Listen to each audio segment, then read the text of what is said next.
গিয়া ওখানে বসে বসে সে কলকাঠি নাড়তেছে এবং তাকে আমাদের যে কোনো একজন শিল্পী বা আমার ভাই যেই কেউ বলছে তার উপরে অনেক বড় একটা হাত আছে। তো এটা কি মিথ্যা কথা বলছে? তার বুদ্ধিতে কি 1 মাস পরে এই বুদ্ধিটা তার মাথায় আসে? হ্যাঁ, সে 1 মাস পরে আসছে, তার ইলেকশন ঠিক হয় নাই, সেইটাতে না রিট করছে। তো এটা আমরা মানবো না। আমরা দীপজল ভাইকে চাই। আমাদের সমিতি যেভাবে চলবে, আজকে 2 বছর নিপুণ চালাইছে, আমাদের সমিতির কোনো উন্নতি হয়নি।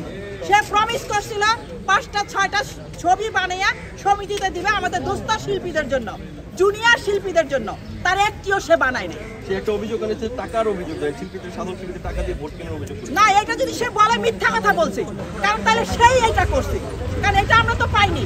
দীপজল ভাই 1 মাস, 1 মাস প্রত্যেকটা শিল্পীকে, এখানে জুনিয়র সিনিয়র এবং রিক্সাওয়ালা কেউ বাদ ছিল না, সবাই এখানে ইফতারি করছে। যাওয়ার সময় হয়তো যাদের কনভেন্স নাই, গাড়ি ভাড়া নাই, তাদেরকে সে 200-500 টাকা দিচ্ছে, কিন্তু সেটা দীপজল ভাই দেয় নাই, লোকজনে দিছে।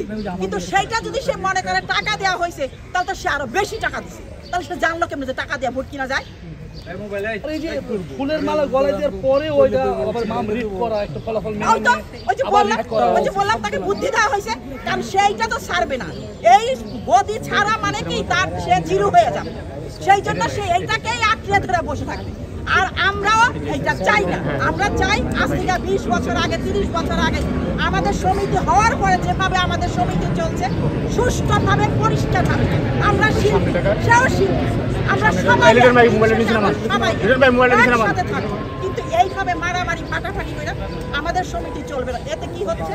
আমাদের ফিল্মে আমাদের শিল্পীদের বদনাম হচ্ছে। রাস্তার লোকেরা আমাকে দেখলে বলে, ওই যে যাচ্ছে অমুকের ক্যান্ডিডেট, ওই যে অমুকে যাচ্ছে ভোট দিতে। এটা তো আমি শুনবো না, কারণ আমরা পর্দার ভিতরে থাকবো। আমরা এমনিই তো পর্দার বাইরে গিয়ে শুটিং করি, তারপরেও যদি আমাদের এইগুলা বাইরের লোকেরা জানতে পারে আমাদের সম্বন্ধে কি হয়, কি ধারণা হয়, আমরা এটা চাই না। আমরা চাই আমার দীপজল ভাই আসছে 2 বছরের জন্য, সে 2 বছর থাকবে। 2 বছর পরে আবার নতুন করে ইলেকশন হবে।